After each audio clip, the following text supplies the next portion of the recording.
But I have to tell you, as I've watched the last year evolve, there's been just one question that kept going back and back and back into my mind. And it was about our country and its future. And I wondered what our choice was going to be. Were we going to be small or were we going to be big? Come on, man. Trump, last night in response to you running, ran a rather mocking video on social media. There it is. It's you. I guess he's making fun of your weight. That's his. We're going to be small. That's his response. What did you make of that? What was your response to that? You know, when I saw Jake, it just renewed in my own mind what a child he is. He's a baby. Governor, when you announced that you were running for president, you called Trump, a former friend, a quote, a lonely, self-consumed, self-serving mirror hog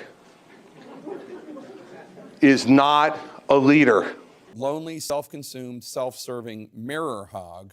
You've been rather unsparing in your criticism. We should note that you might have people out there who are skeptical of this because when you dropped out in 2016, you endorsed him. Sure. You ran his transition. You helped coach him for debates. What do you say to people who say, you know, this guy has always been this way.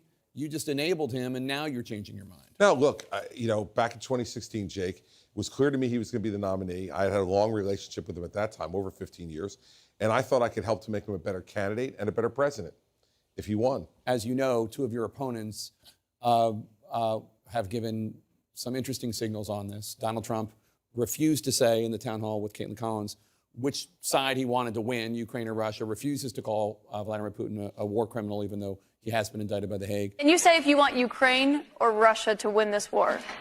I want everybody to stop dying. They're dying, Russians and Ukrainians. I want them to stop dying. Ron DeSantis calls it a territorial dispute. Quote, while the U.S. has many vital national interests, DeSantis writes, securing our borders, addressing the crisis of readiness within our military, achieving energy security and independence, and checking the economic, cultural, and military power of the Chinese Communist Party, becoming further entangled in a territorial dispute between Ukraine and Russia is not one of them. Are they wrong? What's your position? They're wrong. They're wrong. This is a proxy war with China. It's what it is. China is buying Russian oil like no one else in the world is doing. They're funding the murder of Ukrainians by the Russian army. I don't know what President Trump is thinking about this, except that he's been a puppet of Putin from the time he was president. And it always was disturbing to me. We would argue regularly about Vladimir Putin during the time that he was president. And I think it's very clear what we need to do. We need to give the Ukrainians every piece of military hardware they need to protect themselves against this aggression. And we need to continue to do it until they are ready to resolve the conflict with Russia.